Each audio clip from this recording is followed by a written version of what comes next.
مجھے احساس ہے کہ بھوک بھی ہے، گرمی بھی ہے، تھکاوٹ بھی ہے اور لذیذ قانون کی بو بھی ہے.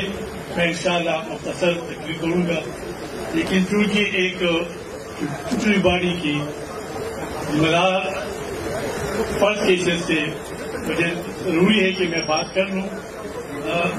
نحمد و نصلی علی رسول الکریم. اما بعد فاعوذ باللہ من الشیطان الرجیم. بسم اللہ الرحمن الرحیم.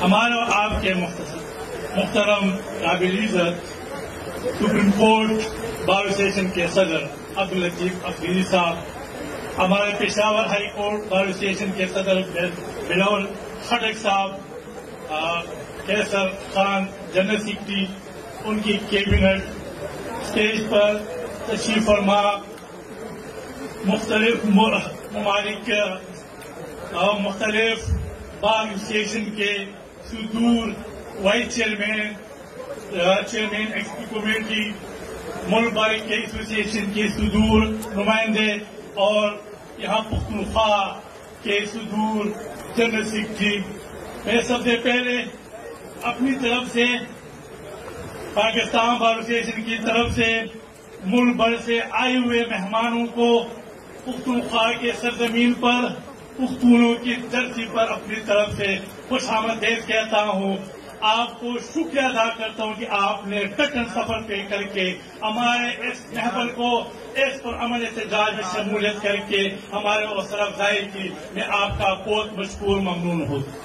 اس وقت اگر میں بلاول خٹک صاحب کا ذکر نہ کر لوں، ان کی کیبنٹ کا ذکر نہ کر لوں، اور ان نوجوانوں کے جو انتظام کے انجام دے رہے ہیں تو یہ ناانصافی ہوگی. میں ان کا بھی بہت مشکور ہوں اور اس کامیاب پروگرام پر میں ان کو مبارکباد دیتا ہوں، ان کے کیبنٹ کو مبارکباد دیتا ہوں. مبارک ہو.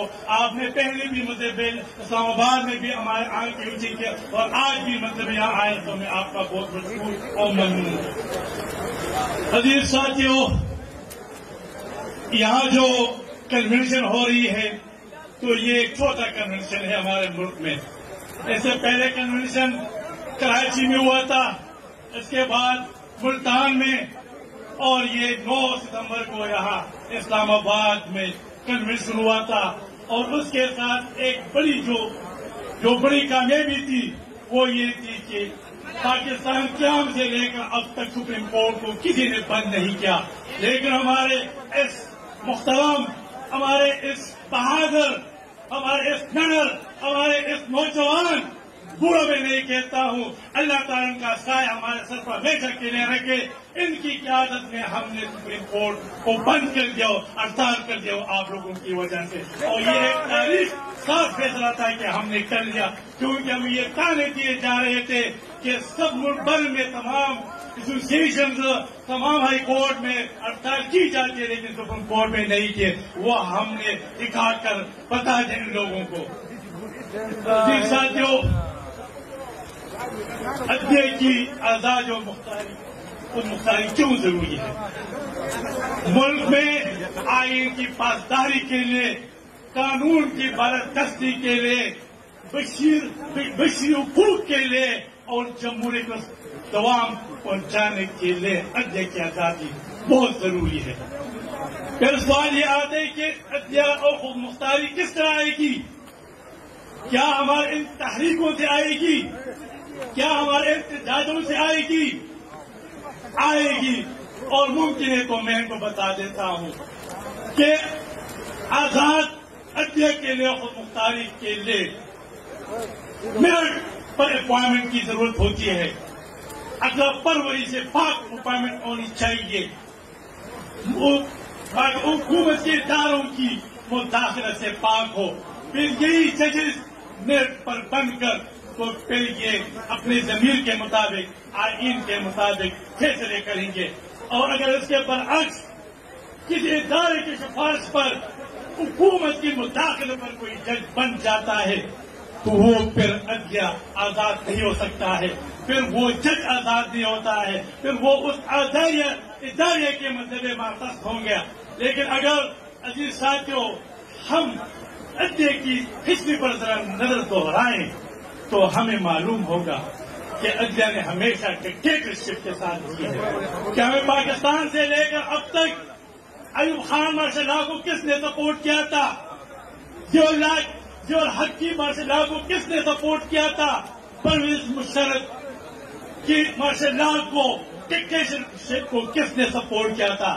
اس میں کوئی شک نہیں ہے کہ اس میں ایسے ججز صاحبان بھی موجود ہیں جن کی نام اندراج تاریخ میں سنہرے الفاظ میں لکھی گئی ہے، لیکن آج مطلب وہی رواج اب بھی آ رہی ہے۔ یہ آپ کا جو احتجاج کیوں ہو رہا ہے؟ یہ جب سپریم کورٹ نے سندھ ہائی کورٹ سے محمد مظہر جو 5ویں نمبر پر اٹھا کر سپریم کورٹ میں تعیناتی کے نامزدگی کی گئی اور پھر جوڈیشل کمیشن سے منظوری لی گئی، تو ہم نے احتجاج کیا کہ وہ میرٹ کہاں گیا، وہ سینیٹی کہاں گیا ہے، آپ کا پیرامیٹر کیا ہے؟ یہ آپ کی ثوابدید اختیار نہیں ہے، یہ آئین کے مطابق آپ کو کرنا ہے۔ پھر اس کے بعد کیا ہوا؟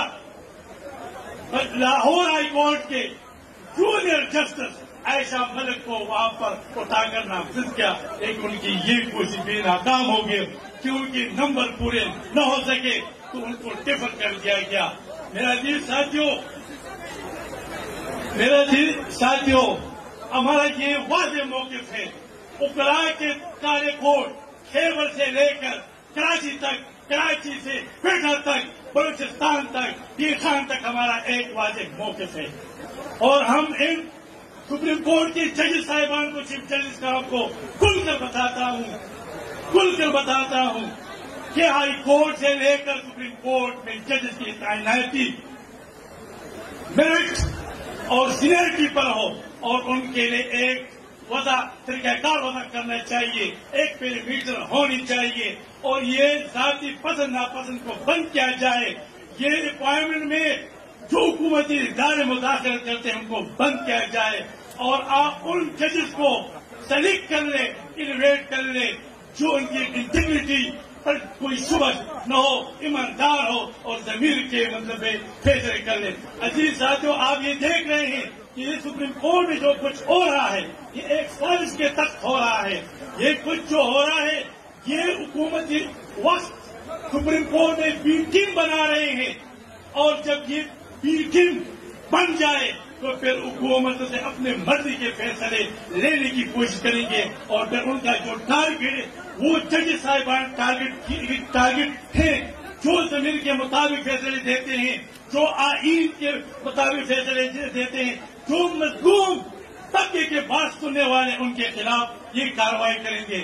لیکن ان کو میں بتا دینا چاہتا ہوں، یہاں مجھ سے پہلے میرے بہت عزیز بہت احترام شخصیتوں نے باتیں کیے ہیں، تو میں ان کو بتاتا ہوں کہ آپ کو ہم اس ناکام کوشش میں کامیاب نہیں ہونے دیں گے، انشاءاللہ آپ نہیں ہونے دیں گے، اور ہم جلد ہی چیف جسٹس گلزار احمد کو اپنے سفارشات دیں گے کہ اس کے مطابق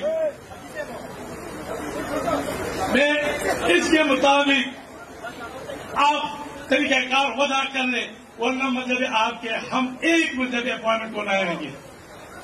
ساتھ یہاں پر نجیب لالا نے تو واضح الفاظ میں کہہ دیا، ہمارے خواتین وکلاء، ہمارے محترم بہنیں، ہم نجیب لالا کی بات کو انڈورس کرتے ہیں، ان کی رائٹس ہے، ہر سپیریئر کورٹ میں ان کو کے کوٹا مختص کیا جائے، اور ان کی قابلیت کو مطلب برقرار لا کر ان کی تعیناتی کی جائے۔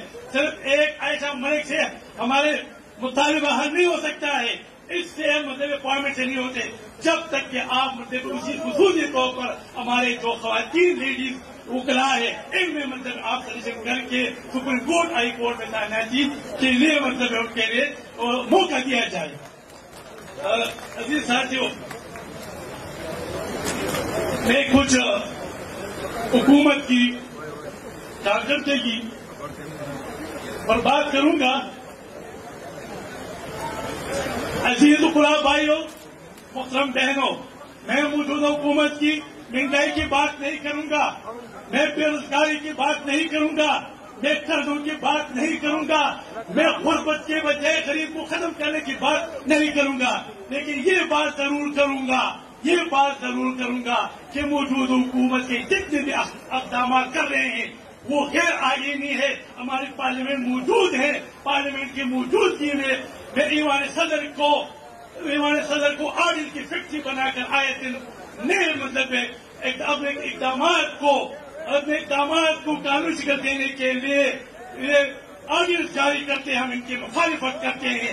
یہ کسی ملک میں نہیں ہوتے. جس ملک میں پارلیمنٹ ہو، جس ملک میں قومی اسمبلی ہو، جس ملک میں سینٹ ہو، وہاں پر بغیر ضرورت کی کوئی عالم کی ضرورت نہیں ہے. لیکن یہ واحد حکومت ہے کہ ان کے تمام اقدامات جو غیر آئینی ہیں، ہم ان کی مذمت کرتے ہیں.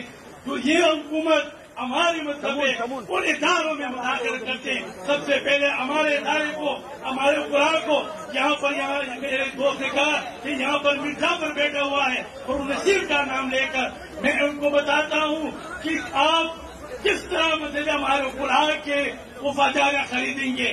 آپ نے سب کو عفو کر دیا کہ آپ آئیں، ہم آپ کو فنڈ دیتے ہیں. میں آپ سے پوچھتا ہوں کہ کیا یہ آپ کے باپ کی فنڈ ہے؟ کیا یہ پی ٹی آئی کی فنڈ ہے؟ کیا یہ نیازی کی فنڈ ہے کہ آپ اسے رشوت کے طور پر استعمال کرتے ہیں؟ ہم آپ کو یہ ہونے دیں. یہ وہ اوپرا ہے کہ نہ پھینکنے والے ہیں، نہ چکنے والے ہیں اور نہ دبنے والے ہیں. یہ تاریخ ہم نے چلائے ہیں اور ہم انشاءاللہ چلاتے رہیں گے. عزیز ساتھیوں، انہوں نے ایک کوشش کیا تھا کہ ہمارے یہ لیگل ایکٹ میں یہ ترمیم لائے، لیکن ہمارے دوستوں نے وہاں پر اس کا ڈیفینس کر کے وہ واپس کر دیا اور حکومت کو مجبور کر کے واپس کر دیا. اور انشاءاللہ ہم ان کی ایک غیر آئینی ترمیم نہیں مانتے ہیں. عزیز ساتھیوں، اب انہوں نے یہ 3 چیزیں جو ہے اس حکومت کے ہٹ لسٹ پر ہے. ایک آزاد عدلیہ، دوسرا اقلاع اور تیسرا جو ہے ہمارے میڈیا ہے.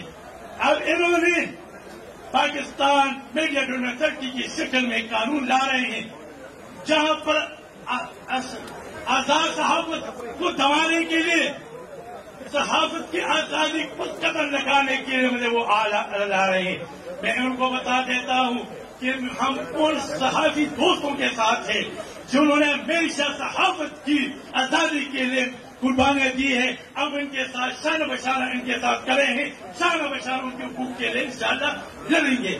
عزیز صاحب، ایک اور ڈرامہ یہ چاہ رہے ہیں. آخر بات ہے، موجودہ حکومت کو بے روزگاری کا فکر نہیں ہے، مہنگائی کا فکر نہیں ہے، تعلیم کا فکر نہیں ہے، صحت کا فکر نہیں ہے.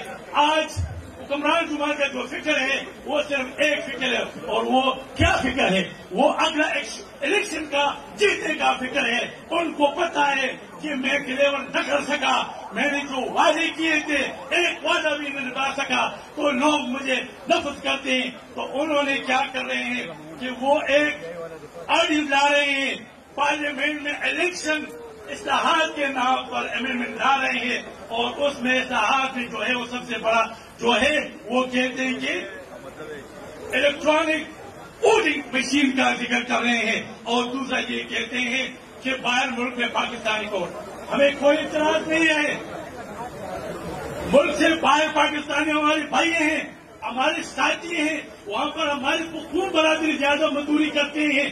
لیکن آپ کا سسٹم بہت بے ایمان ہے، آپ خود بھی بڑے بے ایمان ہیں، آپ بہت جھوٹے ہیں.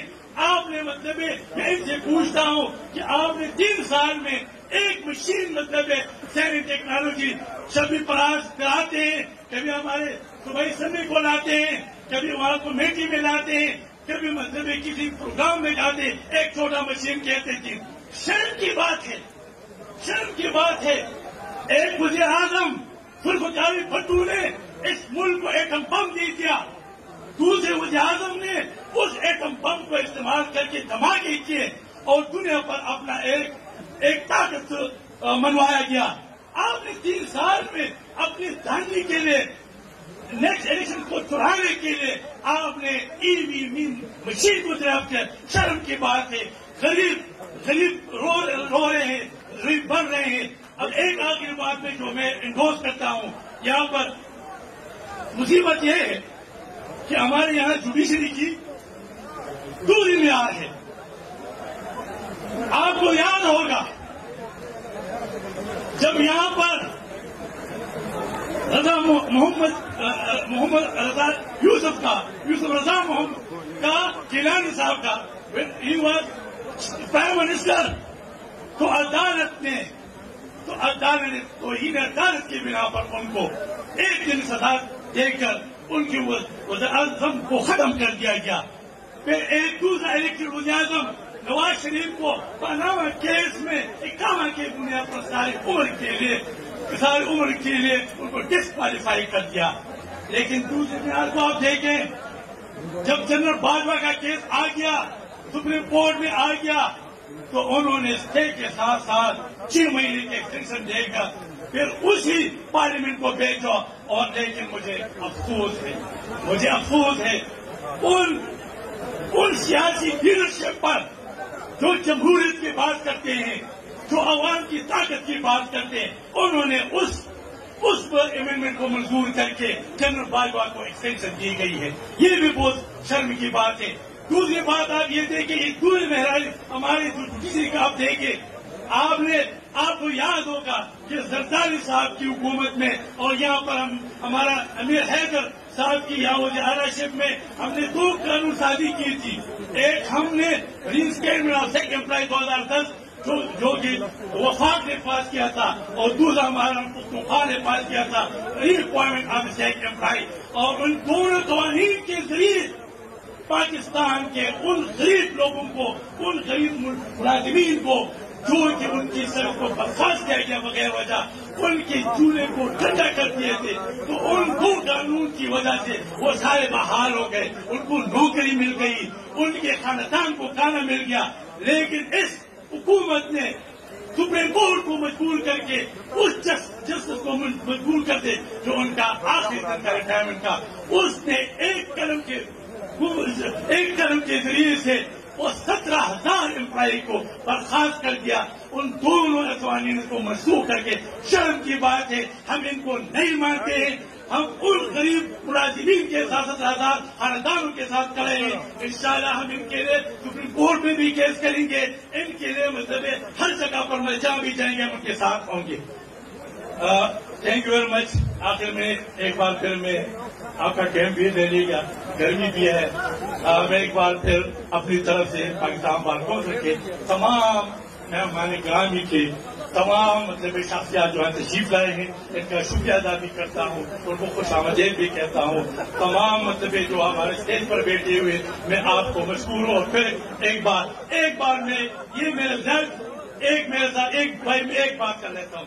یہ بھی ناانصافی ہوگی جو میرے ساتھ یہ بھائی کھڑے ہوئے ہیں، جو میرے ساتھ ہے احمد فاروق بھائی. یہ جو آج کچھ ہو رہا ہے یہ ان کے محنت و کوششوں کی وجہ سے پہلے بھی تحریک میں اس نے رول ادا کیا اور اب بھی کرتے. میں ان کو تعریف پیش کرتا ہوں، ان پر فخر کرتا ہوں. احمد فاروق زندہ باد. یہ تھے ہمارے وزیر اعظم صاحب. میں سب آئے ہوئے دوستوں کی ایک بار پھر شکریہ ادا کرتا ہوں، اور ساتھ میں ان سب سے کہتا ہوں کہ اپنے اپنے سیٹوں پہ بیٹھے. دیکھو یہاں آنے کی ضرورت نہیں ہے، گرمی ہے. آج جو لوگ سیٹ پہ نہیں بیٹھے ہیں وہ شور شرابہ وہاں پہ ہو رہا ہے. اور میں اپنے ملازمین سے کہتا ہوں